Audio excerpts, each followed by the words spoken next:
Working on this dresser project, got to fix a problem. And the problem, unfortunately, was one I chose to make. It wasn't just some oops error in the wood.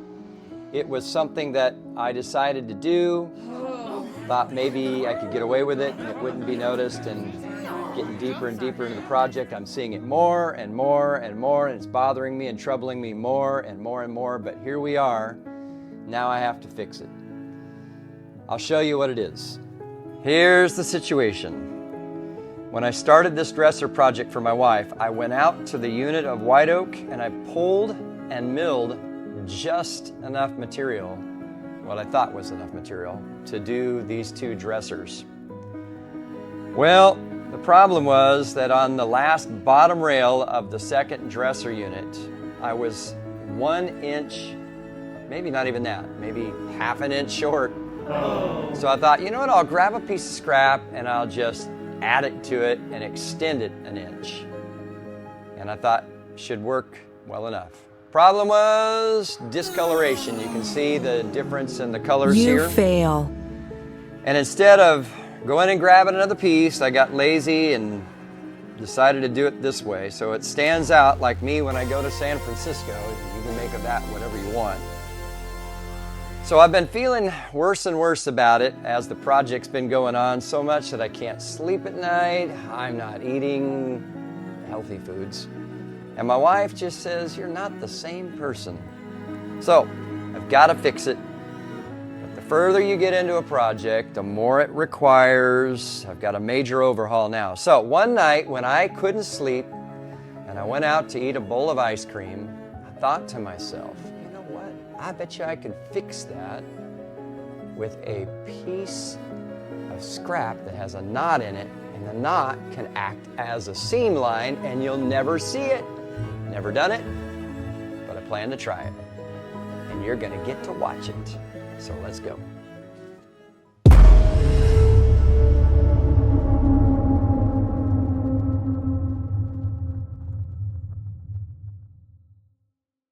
So here's the deal, and it's going to be a little difficult because we've got a knot. I'm going to be utilizing this knot. And because you can see we're rustic, we've got a lot of rustic elements in this piece.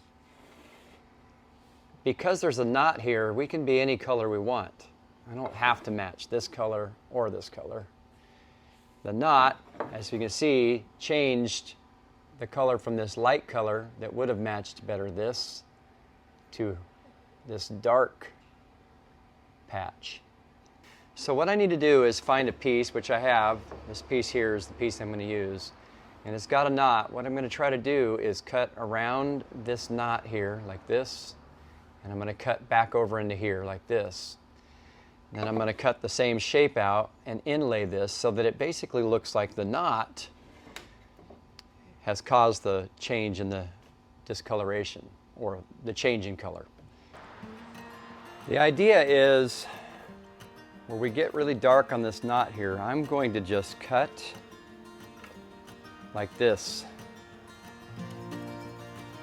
And I'm going to take this patch, so I'm going to cut that shape, and we're going to go all the way across here.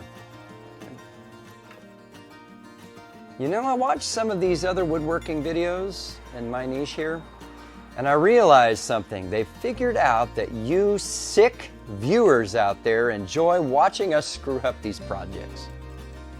So they've decided apparently to show off their mistakes, to fulfill that disgusting need you have, and getting them more views. And then the best benefit for them is they show you in the end how cool they are when they come up with an idea to fix it.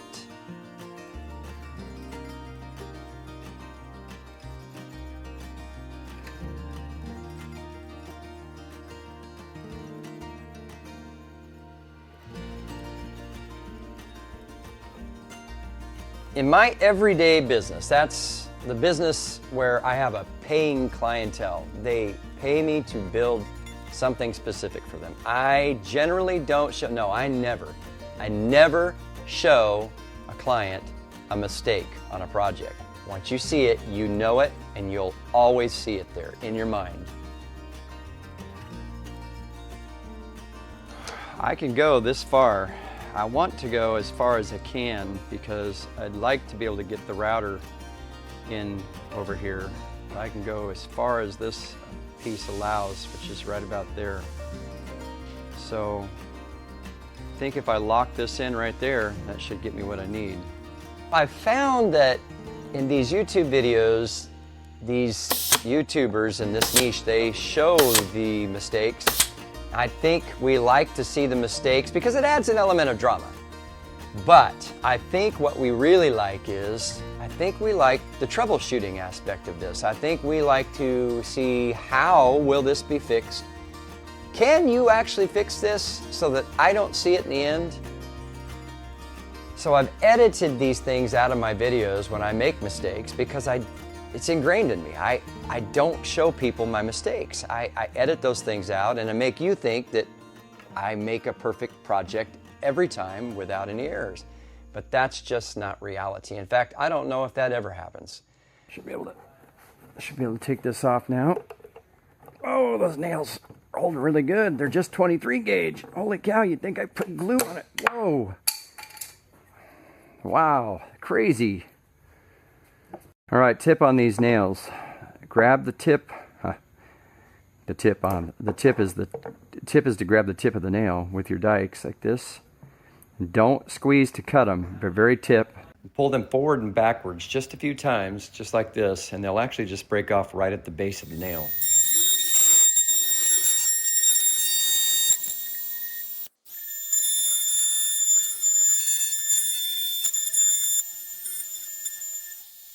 Here's the fitment of this.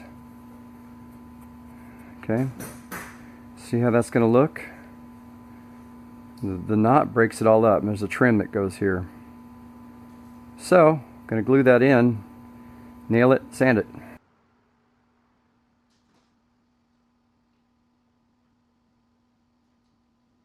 Okay.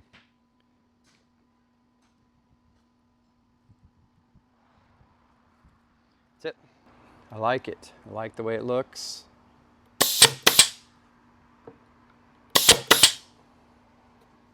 I like everything about it.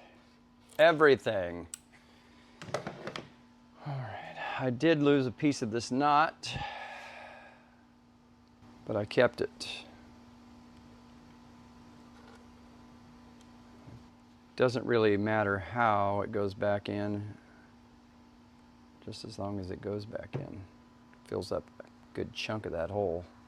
Since it's all going to be sanded anyway, not really going to matter any.